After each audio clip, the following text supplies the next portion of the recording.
Trame composite, ça évoque vraiment l'idée de diversité des pratiques artistiques dans l'exposition. On a 4 artistes qui abordent le textile. La trame composite, c'est la jonction entre leurs 4 pratiques, mais également à l'intérieur même de leurs pratiques, elles ont un côté composite, c'est-à-dire qu'il va y avoir soit des matières, soit des techniques qui ne sont pas nécessairement associées à l'art textile plus traditionnel.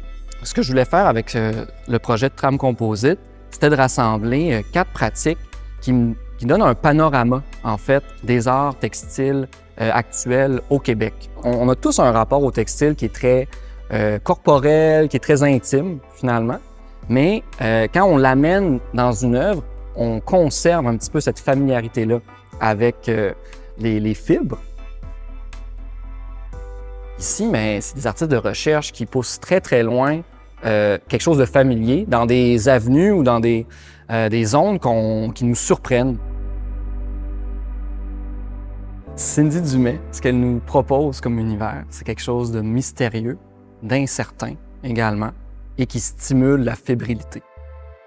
Je travaille dans le croisement entre l'écriture, la pensée, la matérialité. Donc, en atelier, je me questionne comment le texte peut être transposé dans un espace en art visuel.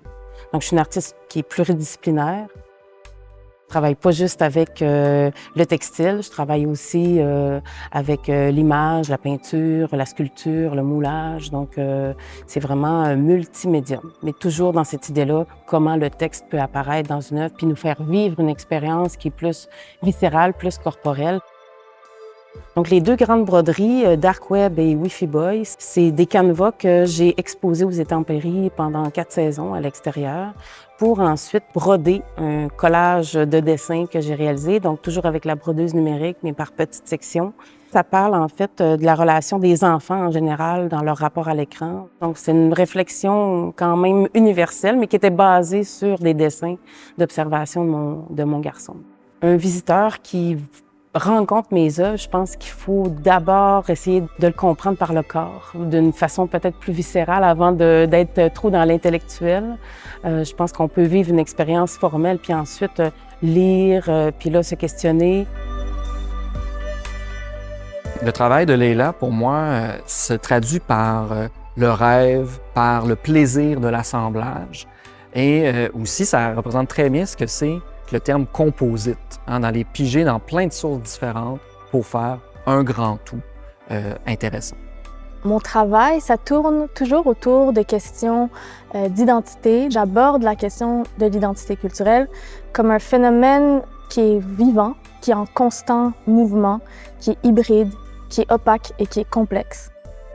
Je me suis ancrée d'abord dans mon expérience personnelle, puis aussi dans mon histoire familiale, l'identité culturelle de ma famille, son parcours particulier, marqué notamment par l'immigration de mes parents du Maroc au Canada.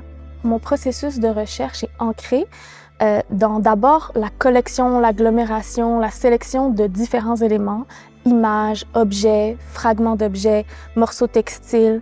Tout ça qui vient soit de mes souvenirs d'enfance, soit de livres d'histoire, d'archives, des espaces domestiques dans lesquels j'ai habité, la maison de mes parents, des choses qui viennent du Maroc, des choses qui viennent d'ici, que je ramasse et qui restent avec moi dans mon atelier pendant plusieurs années parfois. Puis ensuite, tous ces éléments-là sont déconstruits et réorganisés. Et puis c'est à partir de ces éléments-là que je compose les récits qui sont dans mes œuvres. Le collage, par sa nature, amène une espèce de spontanéité, un aspect ludique, où est-ce qu'on peut jouer avec des morceaux, les placer. Et ça permet d'aborder plus facilement des sujets un peu difficiles comme le déracinement ou l'identité diasporique, qui sont des sujets qui me touchent profondément et qui sont parfois difficiles à aborder de façon plus dramatique. Ce qui m'interpelle dans le travail de Rita Kesselring, c'est vraiment ce rapport-là que la fibre, elle devient protéiforme. Elle l'utilise de plein de manières différentes. Donc, elle fait du métier à tisser jacquard, donc très traditionnel, une trame très rigide, mais elle se laisse le droit de délier les fibres, de les laisser s'épandre, qui deviennent installatives, qui prennent de l'espace. Ma démarche artistique s'articule autour des textiles, du sonore et de notre rapport à l'environnement. Dans mes œuvres, on va retrouver des installations textiles, du tissage et des éléments sonores qui vont s'articuler autour de quelque chose qui est vivant, donc des plantes, un petit arbre ou une petite monoculture de lin, qui nous amène à réfléchir à notre rapport avec notre environnement. Mon travail invite à l'observation, à l'appréciation des petites choses, aux petits détails. Donc, par exemple, un son qui va faire vibrer le tissu, qui va amener un mouvement, à une plante qui pousse dans un environnement de synthèse à l'intérieur, qui va nous ramener à la réflexion de l'extérieur, de l'environnement qui nous entoure.